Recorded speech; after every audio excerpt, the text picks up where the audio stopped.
하나님 말씀 봅니다. 잠언 6장 16절에서 19절까지 찾으셨으면 같이 봉독합니다. 시작. 여호와께서 미워하시는 것 곧 그의 마음에 싫어하시는 것이 7가지니 곧 교만한 눈과 거짓된 혀와 무죄한 자의 피 흘리는 손과 악한 비교를 꾀하는 마음과 빨리 악으로 달려가는 발과 거짓을 말하는 망령된 증인과 및 형제 사이를 이간하는 자니라. 아멘. 오늘 말씀은 하나님이 싫어하시는 것, 하나님이 싫어하시는 것이라는 말씀을 가지고 우리가 말씀을 잠깐 나눠보려고 합니다. 자, 우리가 각 사람마다 싫어하는 것이 있습니다. 그런데 그 싫어하는 것이 거의 보편적이죠. 내가 싫으면 남도 싫어하죠. 그런데 오늘 지금 본문에서는 하나님이 싫어하시는 것, 하나님이 미워하시고 곧 그 마음에 싫어하는 것이 있다. 그게 몇 가지냐? 7가지다, 6가지에서 7가지다. 이렇게 이야기를 하고 있습니다. 그러면서 17절에 보니까 교만한 눈과 거짓된 혀와 무죄한 자의 피 흘리는 손과 악한 계교를 꾀하는 마음과 빨리 죄악으로 달려가는 발과 거짓을 말하는 망령된 증인과 및 형제 사이를 이간한 자다 라고 잠언 기자는 이야기하고 있습니다. 어느 교회에서 성경 공부를 하는 제자 훈련이 있었습니다. 주일 이제 예배가 끝나고 모여서 성경 공부를 하고 성경 공부가 다 끝날 무렵에 목사님 이야기를 하죠. 내일 잊지 말고 마가복음 17장을 읽어오십시오. 그러니까 모두 여러 명이 있는데 네 알겠습니다 이렇게 얘기하죠. 그리고 다음 주가 됐어요. 다음 주가 돼서 성경 공부를 또 하기 전에 모여서 목사님이 물어보고 저번 주에 제가 숙제를 냈는데 마가복음 17장 다 읽어오셨죠? 그러니까 네 그렇습니다. 그럼 손 들어 보십시오. 다 읽어본 사람. 한 두세 사람은 안 되고 다 들은 거예요. 그러니까 목사님이 그러셨습니까? 이렇게 얘기하면서 숙제를 내주죠. 다음 주에는 마가복음 16장을 꼭 읽어보십시오. 그러면 목사님이 왜 마가복음 16장을 읽어오라 했겠습니까? 마가복음 16장까지 필요 없잖아요. 그런데 16장을 읽어왔냐고 물어보니까 다 읽어왔다는 거예요. 그리고 두세 사람만 양심적인 모습. 우리는 이렇게 부지 중에 본의 아니게 거짓을 나타내게 됩니다. 아까도 얘기했듯이 사람마다 가장 싫어하는 것이 있죠. 저는 가장 싫어하는 게 거짓말합니다. 이중적인 성격을 가지고 간사한 그런 모습들을 정말 싫어합니다. 그런데 하나님은 지금 여기서 잠언 6장 16절에서 19절까지 하나님이 미워하시는 것 6가지에서 7가지가 있다. 이렇게 이야기합니다. 이것이 뭐냐? 하나님과 멀어지게 하는 것이고 우리를 멸망의 길로 이끄는 것이며 마귀의 먹이가 되어지는 것들입니다. 그래서 이 하나님이 싫어하는 것, 죄악의 씨앗이 되기 때문에 하나님은 싫어하는 거죠. 우리가 정말 싫어하는 것은 우리가 자식을 키우면서 또 인간관계 속에서 싫어하는 게 뭐예요? 거짓말하는 거, 약속 안 지키는 거. 왜냐하면 그런 것들이 결국 사회에 나가서 인간성을 나타낼 수 있기 때문에 자녀들한테 이야기하죠. 하나님은 이 하나님이 싫어하는 것을 왜 이야기하냐면 이게 마귀의 괴계에 빠질 수 있기 때문에 싫어하는 거예요. 하나님의 영광의 앞을 가리기 때문에 싫어하는 것을 이야기하는 거예요. 여기서 보면 지금 이 잠언 기자는 뭘 얘기하냐면 눈을 얘기하죠. 혀를 얘기합니다. 손과 발을 얘기합니다. 눈이 죄악을 범하지 않게 하라고 입술이, 혀가, 그리고 발이, 손 죄악의 길로 달려가지 않게 하라고 이야기합니다. 마틴 루터는 죄의 유혹을 뱀에 비유했습니다. 뱀은요 머리만 들어가면 몸통까지 다 들어가면 어떻게 될까요? 죄도 머리만 들어오면 몸통까지 다 들어와서 우리 안에 꽈리를 틀고 있죠. 그래서 죄가 우리를 지배하게 됩니다. 그래서 바울은 뭐라고 얘기하냐면 로마서 3장 12절에서 18절에 이렇게 얘기하죠. 그들의 목구멍은 열린 무덤이요 그 혀로는 속임을 일삼으며 그 입술에는 독사의 독이 있고 그 입에는 저주와 악독이 가득하고 그 발은 피 흘리는데 빠른지라 파멸과 고생이 그 길에 있어 평강이 그를 알지 못하였고 그들의 눈앞에 하나님을 두려움이 없다라고. 여기서 바울은 지금 눈을 얘기하고 발을 얘기하죠. 그리고 혀를 얘기하고. 이렇듯 우리가 우리 안에 하나님이 주신 아름다운 지체를 가지고 죄악의 길로 원수 마귀가 유혹하는 걸 빠져드는 것을 하나님은 싫어한다고 이야기합니다. 그렇다면 오늘 말씀을 통해서 하나님이 미워하고 싫어하는 것을 자세히 나눠보려고 합니다.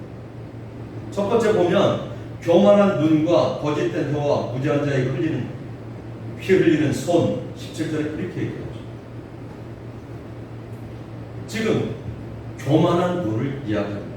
그리고 거짓된 혀를 이야기하고 무지한 자의 피 흘리는 손을 이야기합니다. 어느 날 옛날 어느 시절에 호롱불 밑에서 바느질을 하는 어느 아낙네가 있었습니다.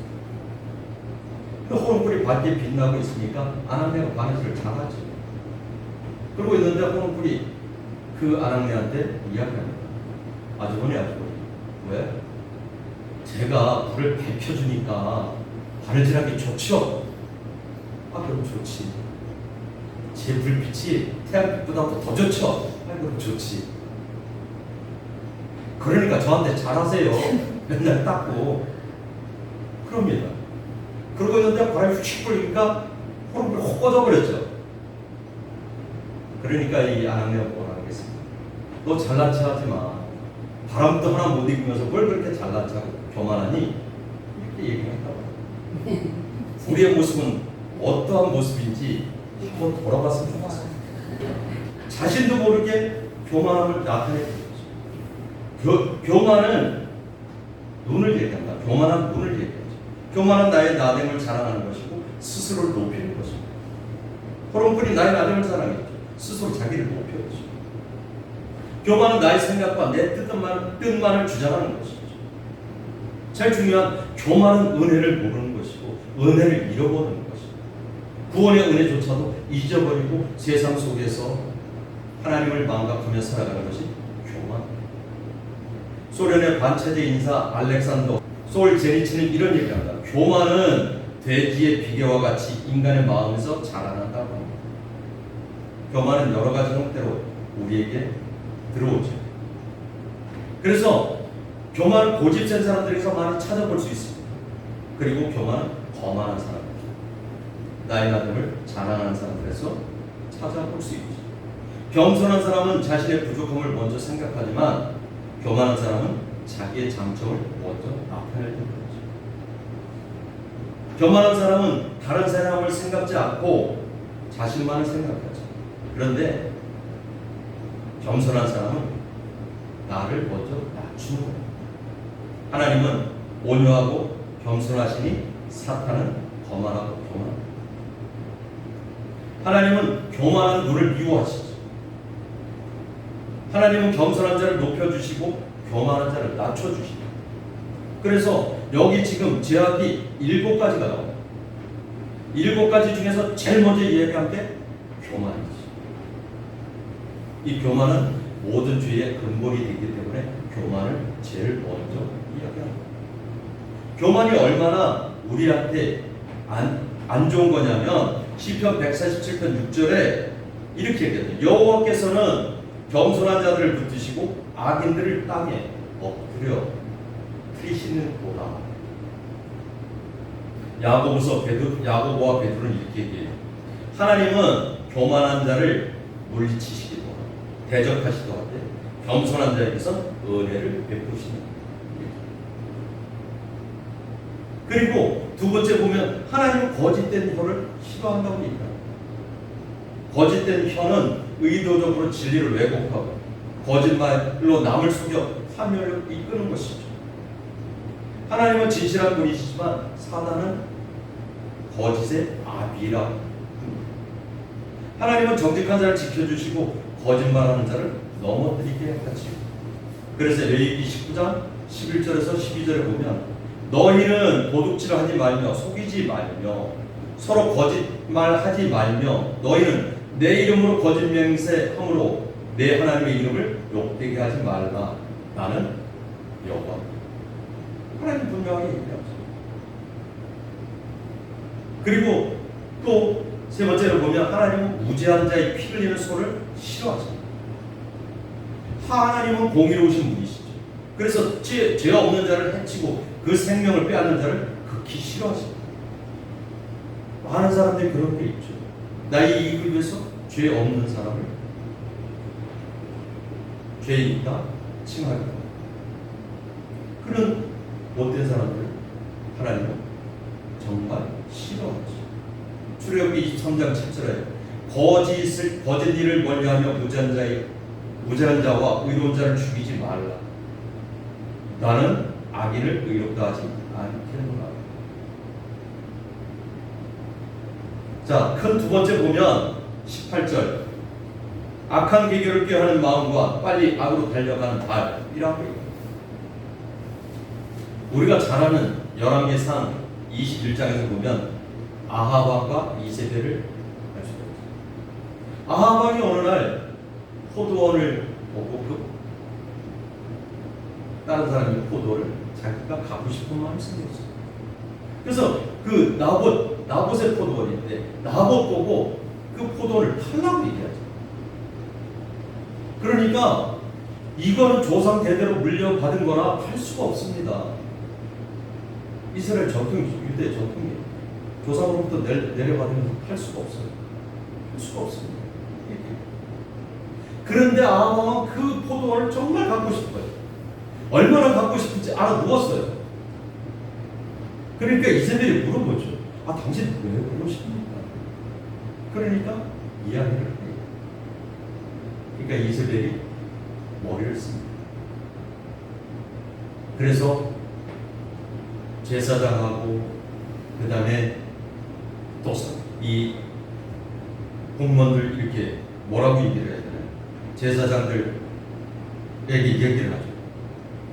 다른 사람 2명을 선택해서 그 사람들에게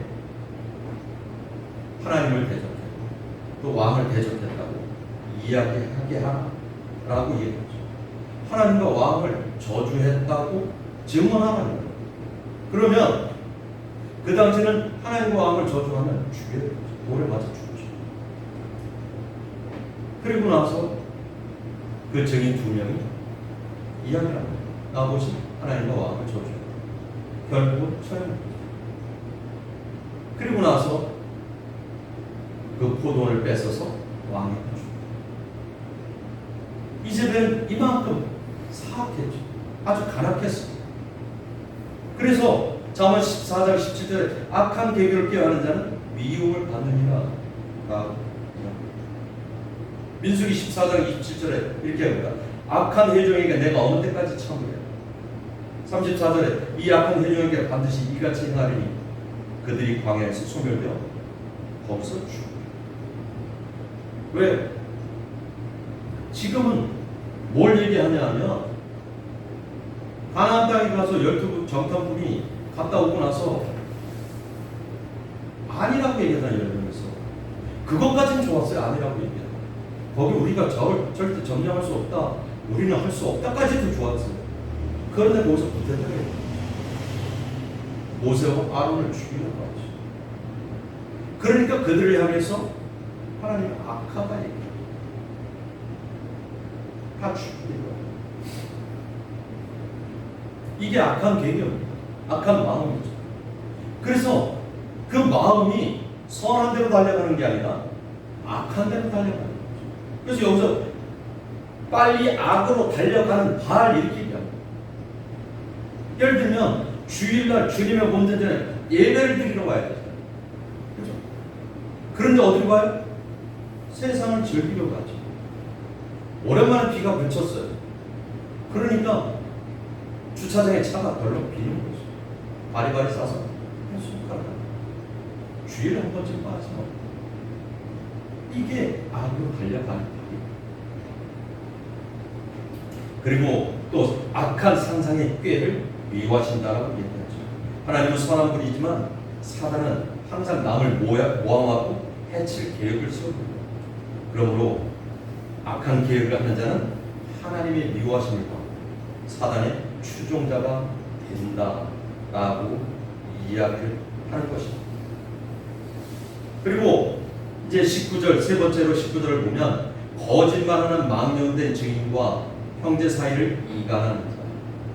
정말 이간질하는 자가 정말 중요해요. 여기서 이 말하고 저기 가서 저 말. 살아남기 위해서 하는 건 이해가 가요. 그런데 하나님도 그걸 이해할 거예요. 영국에서요 거짓말 대회가 열렸습니다. 그날 최고의 상을 받은 챔피언의 거짓말이 뭔지 아십니까? 나는 지금까지 한 번도 거짓말을 해본 적이 없어. 이게 챔피언. 1997년 4월 미국 캘리포니아 대학에서 사람이 하루에 몇 번이나 거짓말을 하는지 조사를 했습니다. 조사 결과 하루에 8분에 한 번꼴로 200번의 거짓말을 한다고 합니다. 20명의 몸에 소형 마이크를 부착해서 조사했습니다. 그랬더니 가장 많이 하는 거짓말이 뭔지 아세요? 약속 시간에 늦었을 때 차가 막혀서. 두 번째는 사업가가 나는 급한 게 별로 없어. 정치인이 또 거짓말하는 이게 두 번째라고. 언론인, 변호사, 세일즈맨, 그리고 심리학자, 이 모든 사람들이 수시로 거짓말을 하는 거예요. 우리는 이런 얘기를 해요. 선한 거짓말은 괜찮아요. 엊그저께 또 먼저 있던 교회 집사님들 만났는데 선한 거짓말 좀 하면 뭐 어때? 그 사람을 살리는 건 글쎄 그게 살리는 건지 죽이는 모르겠는데 선한 거짓말도 하나님은 기뻐하지 않으시죠. 그리고 정말 중요한 건 형제 사이를 이간질하는 거예요. 그게 정말 교만한 거죠. 아주 교만한 사람들 많이 있습니다. 정치인들도 그렇고 사업하는 사람들 물론 살아남기 위해서 교만한 것도 있지만 어디 가서나 정직한 그런 모습을 해야 되죠. 그래서 이 거짓말하고 교활한 것은 하나님 앞에 영광이 되어지지 못하고 기쁨이 되어지지 못하고 하나님 앞에 하나님이 미워하시는 것도 되지만 사회에 큰 파장을 일으키죠. 정말 많은 파장을 일으키죠. 지금 언론에서 많이 이야기하잖아요. 그래서 인터넷에 보면 하지 않은 말을 가지고 인터넷에 올리고 막 그래서 어떤 연예인들은 자살을 합니다. 이게 너무 무서운 일이죠. 그럼에도 불구하고 자기의 나의 나됨을 드러내기 위해서 나의 인지도를 높이기 위해서 자기 직업의 그 인지도를 높이기 위해서 거짓말을 하고 이간질을 하는 거죠. 그래서 하나님은 정말 그걸 싫어합니다. 우리 10계명 중에 오늘 발음이 참 세는데 10계명 중에 거짓말 하지 말라는 계명이 몇 번째입니까? 9번째 계명. 내 이웃에 대하여 거짓 증거하지 마. 이 이간질하는 사람은 불화의 씨를 뿌리는 것과 똑같거든요. 그래서 우리가 정말 중요한 건 거짓말하지 마. 이중성격까지 이랬다 저랬다. 특히 하나님 앞에서 이랬다 저랬다. 하나님은 다 보고 계시거든요. 불꽃 같은 눈으로 보고 계시죠. 그런데 하나님 앞에 소원합니다. 하나님, 제가 오늘부터 기도하겠습니다. 하나님, 오늘 제가 금식 기도하겠습니다. 그런데 현실을 돌아가면 안 되죠. 거짓말. 그러니까 거짓말은 절대 하지 말아요. 사단과 하와는 우리가 사단과 하와 아담을 하고 보십시오. 아담 혼자만 있을 때는 괜찮았어요. 그렇죠? 하와가 아름다움을 보고 선악과를 따먹은 것까지 이해까지. 그런데 어떻게? 혼자 죽기 싫었어요. 혼자 혼나기 싫었어요. 아담에게 주죠. 그리고 하나님 묻죠. 왜 그걸 따먹었냐고. 핑계내는 거예요. 뱀이 먹으라고. 아담은 하와가 준. 이게 인간의 본성입니다. 내가 무엇을 잘못했으면 내가 잘못했으면 시인하고 잘못했습니다라고 회개할 줄 알아야 되는데 그건 아니죠. 당장 급한 걸 모면하기 위해서 남의 핑계를 대고 누굴 그 자리에 앉혀서 제가 그랬어요. 그래서 하나님은 이 모든 것들을 정말 싫어합니다. 정리를 해보면 우리가 사람과의 관계 속에서도요, 사람과 관계가 정말 올바로 유지되려면 그 사람이 싫어하는 걸 하면 안 돼요. 그죠? 제가 제 아내가 싫어하는 것을 맨날 한다고 생각해요. 저희 아내가 다른 여자 만나는 거 정말 싫어하잖아요. 그런데 제가 동창회 한다고 가서 다른 여자 만나고 맨날 놀러 다니고 그러면 그 관계가 온전하게 유지가 됩니다. 볼 때마다 미워질 겁니다. 미워질만 하는 거죠. 회사에서도 똑같아요. 사장이 싫어하는 게 있거든요. 정말 미워하는 게 있거든요. 그런데 그거를 내가 계속하면 그 사내의 분에서 벗어나고 생명줄이 오래 끝까지. 인간관계도 상대방이 싫어하는 거 미워하는 거 하면 이렇게 됩니다. 하물며 하나님과의 관계 속에서 어떻겠습니까? 하나님과의 관계가 올바로 정립되려면 하나님과의 관계가 정말 원만해지려면 하나님과 온전한 친밀한 관계를 유지하려면 하나님이 싫어하는 걸 하지 말아요. 그래야 하나님의 관계가 올바로 형성되고 친밀한 관계가 유지되잖아요. 그런데 우리는 하나님이 싫어하는 것 정말 하나도 안 하고 있습니다. 하나님이 지금 내 눈에 보여지지 않는다고, 느껴지지 않는다고 하나님이 싫어하는 거 마음껏 하잖아요. 그러면서 나는 죄에 안 졌다고, 나는 거짓말 한 번도 안 했다고, 나는 나쁜 짓 한 번도 안 했다고. 우리 매형 얘기를 제가 한번 했잖아요. 우리 매형 부동산 했어요. 부동산에서 거짓말을 얼마나 많이 했어요. 그죠? 그런데도 마지막까지도 난 죄진 거 없으니까 나 왜 자꾸 죄인이라고 그러는 거야? 우리는 죄인입니다. 매형. 죄인이니까 예수님이 우리 죄를 사해 주셨어요. 아니라는 거, 죽어도 죄인 아니라는 거죠. 나 죄지. 왜 없어요? 입만 떨어지면 거짓말이던데. 우리는 이렇게 알게 모르게 수많은 하나님이 싫어하고 미워하는 죄악들을 범하고 살아갑니다. 그래서 하나님과의 관계가 원만히 이루어지지 않습니다. 오늘부터는 우리가 깨우치고 하나님이 싫어하고 미워하는 것을 딱 차단시키고 하나님이 좋아하는 것, 하나님이 기뻐하시는 것 다 알죠. 하나님이 좋아하고 기뻐하시는 것. 그것들을 실천해 나가는 우리 모두가 됐으면 좋겠습니다. 아멘.